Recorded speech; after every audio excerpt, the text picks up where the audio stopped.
you get the script, how do you make the decisions on how much space?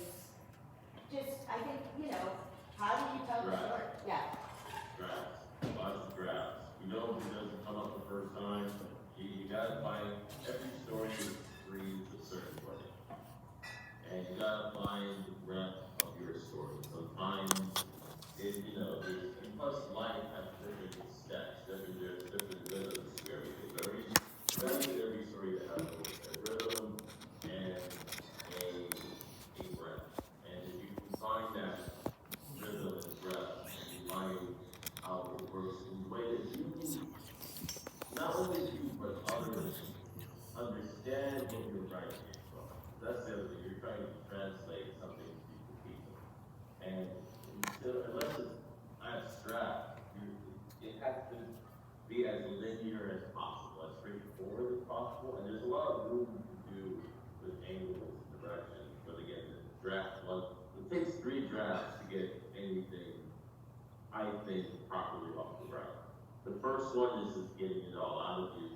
The second one is doing a lot of chopping, cutting, and rethinking, and drawing, and thinking.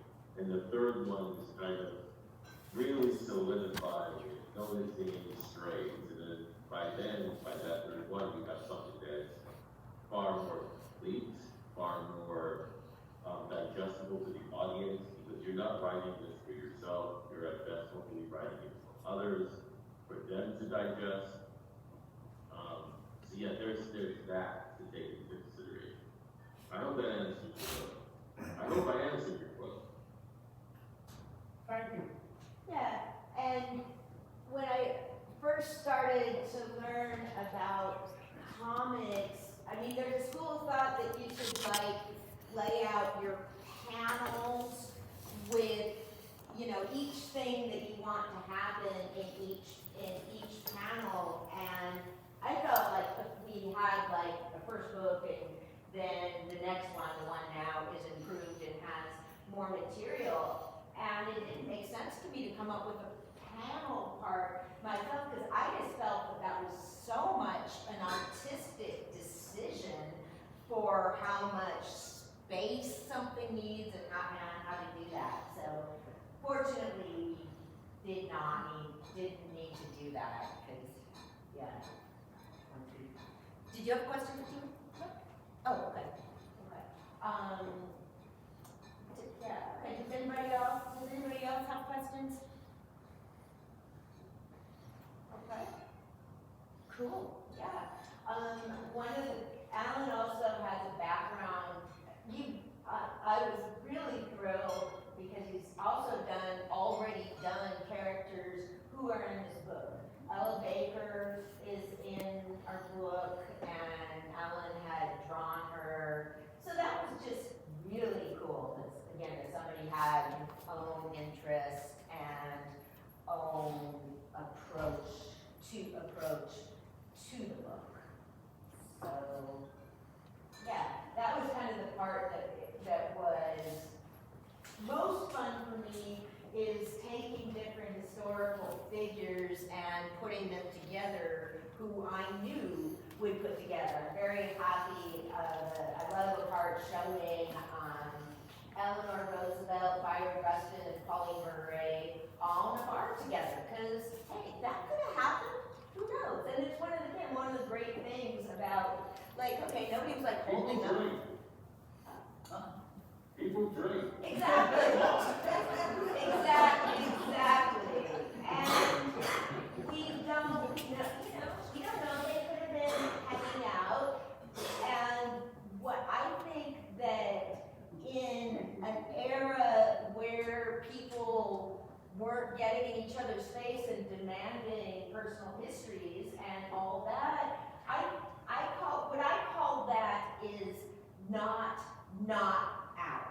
I don't think that we have the right in this era with our standards to say that people were closeted if they were living meaningful lives, engaged in their lives, and people had relationships with their families, and that was something I learned from Brenda about the ladies in her neighborhood. I mean,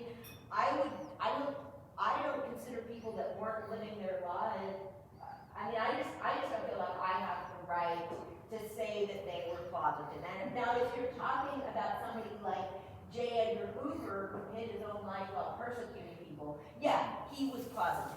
But, Absolutely. yeah, yeah, Okay, yeah. not like being black or trans. Yeah. Yeah, I mean, like, Oh, okay. yeah, if no one actually knows, he has black parents. I don't know, somewhere in his line, in his family, he's black. He hated being black, and he hated being trans, and he hated being gay. Yeah, He hated himself. yeah. Yeah, we're gonna get, him in there. He was, he was at, something that Bayard, Rustin, and Martin Luther King had in common was J. Edgar Hoover spying on their sex lives and trying to use it against them. So I think we need to just look, but back to the part about putting people together, hanging out. I mean, I was the kind of kid that had imaginary friends, and I would just, they were figures I read about in books. So yeah, I have this, and I have a scene from the book is based on an interview that Bayard Rustin gave later in his life about some of the social events. So I was able to use that, just putting different things together, which was a lot of fun. I mean, that's the part where Rustin's writing was like a jumping off point for me, but now I'm having more fun with my own thing. The next book is going to show Bayard Rustin in Africa.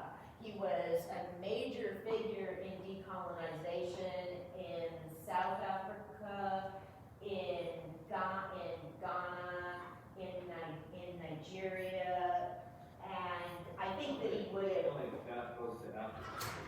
Rustin goes to Africa. Yeah. Pardon me? Like Shaft goes to Africa. Oh, yeah. Yeah. We can do that. We can do that. One of the things, like, when Alan comes out with Death by Rape, I'm like, man, our book just seemed like really boring. You guys check out Death by Wine. I'll make sure that everybody has his website or whatever, and it's also on the Civil website. But yeah, I have scenes from the next book that will be him in Africa, and then we'll get to more stuff. I didn't really want to. He gets most spoken about with March on Washington, so I actually wasn't that interested in getting there, but Alan feels that we need to do it, and that's going to include more about the arguments that happen there about women being included. Women wanted to speak and were not allowed to by our friend Bayard. It's not useful to me to deify anyone. I think that I'm inspired by faults of people. So, I think it's most useful to see that they were human, and when I learned about Rustin, one of the things that has always inspired me is learning that there was drama in the civil rights movement, and people had like pettiness and issues. So these people I admired so much. So what he says to me, what I learned from him, is that the cause is bigger than me, the cause is bigger than us, and that you need to try and get that out. You need to try and work it out with people. And hey, if the heroes had trauma that they dealt with, we can.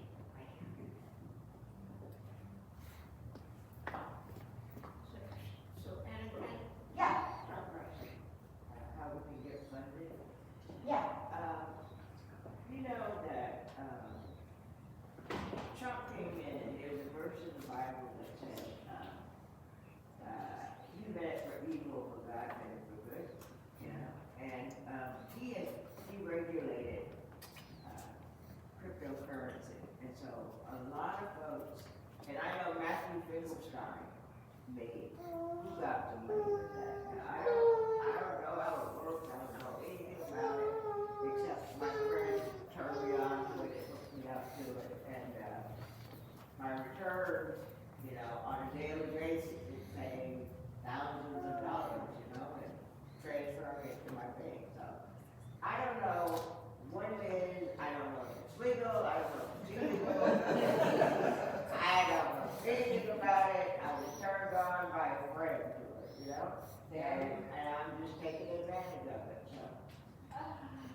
hey, man, if it's illegal, I think that everybody can get behind, like, hey, it's like 80-year-old people, criminals.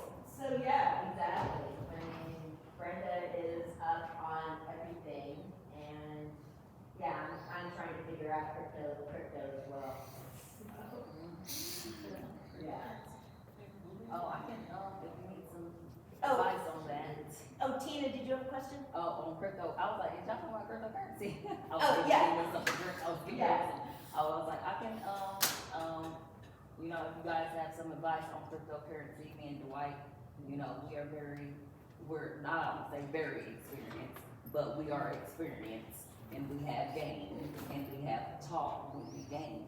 A lot of people that the money was real, you know, because some people think it's a scam, some people think the money wasn't real, so we showed them that it was.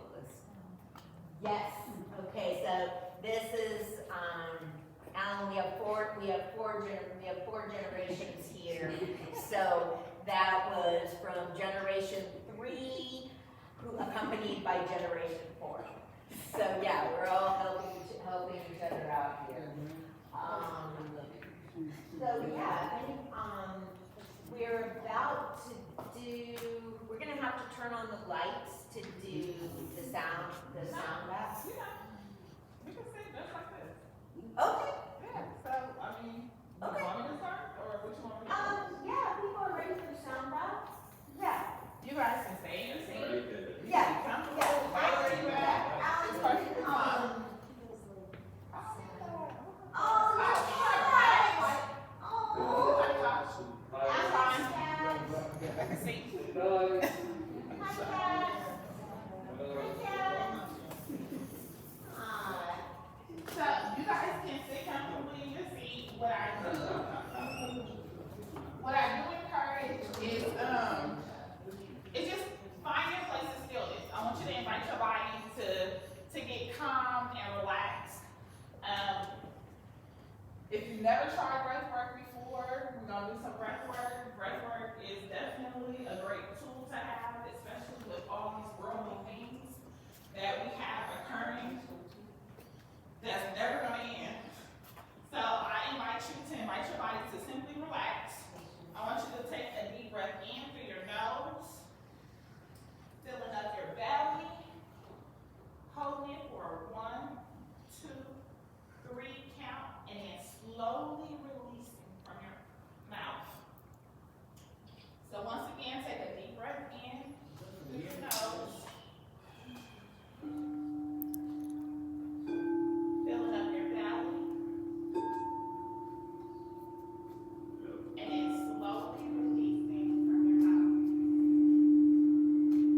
tell people, just like let people know about your book and how you became, I mean, I was astounded. I just heard the sound bath recently. Yeah, she's gonna do that one. Keith, you wanna get the lights? Yeah, you got the lights, Keith? Thank you. Yeah, okay, so that was, we just swung right into it. Fatima has a book, called I'm Tired of Being Toxic, which is here. Can you just tell people a little bit about your Yes. So my name is Rustin. I am a vibrational wellness specialist. I am based here in Vallejo. I help people raise their vibrational state, energetic state, in the midst of all the low vibrational things that we have to deal with here in life. I have a book that I wrote called I'm Tired of Being Toxic.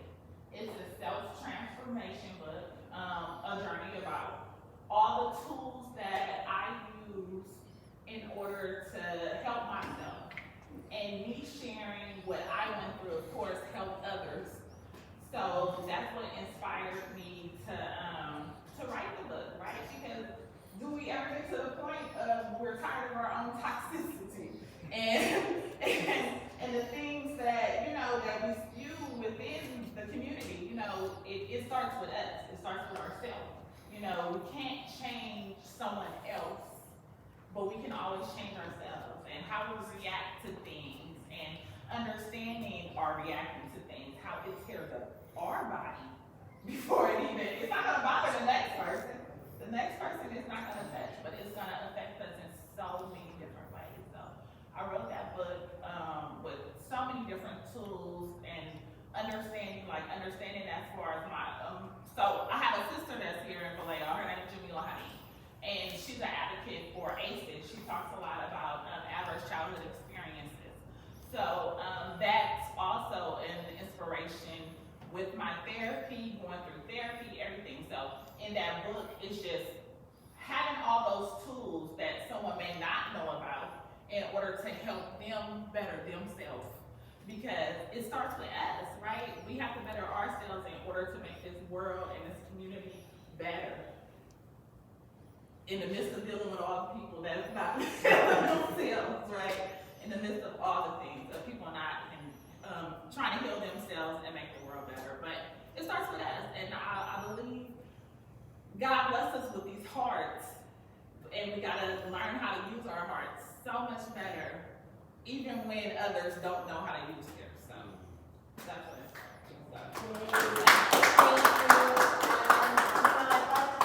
This is about carrying on the legacy of Bayard Rustin. The symposium community has a lot of hard-working, hard-driving persons. So this is about healing. Brenda, do you want to say anything?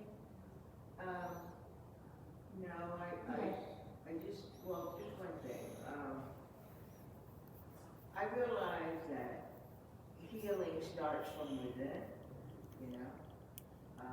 and that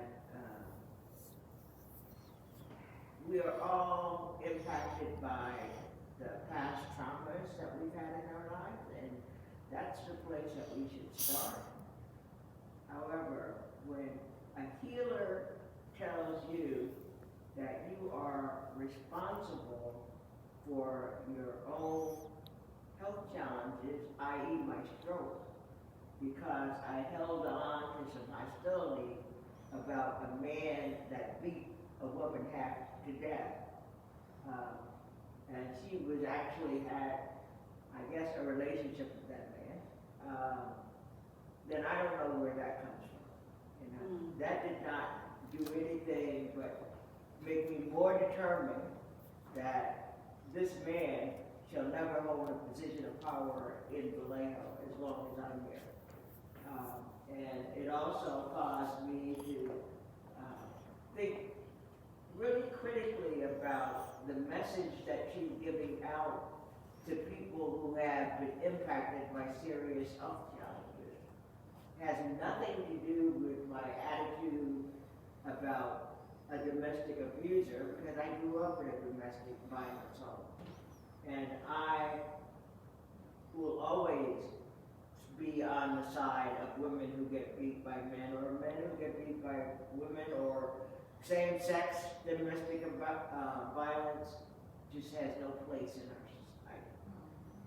Thank you. Thank you. And this is amazing group of people. Miss Jacqueline Yvonne, the poet laureate of the Lego, is here. And yeah, I just want to thank Asia and Keith and love you, Brenda, and you know people that came in and out to greet you at the Zoom and everything. You know, this is carrying something on. The other thing is, I'd like to work with you. Yes. Come over to my house and let's talk about whatever the arrangement is, because I definitely know that there are places in my life that I don't feel in. Yes.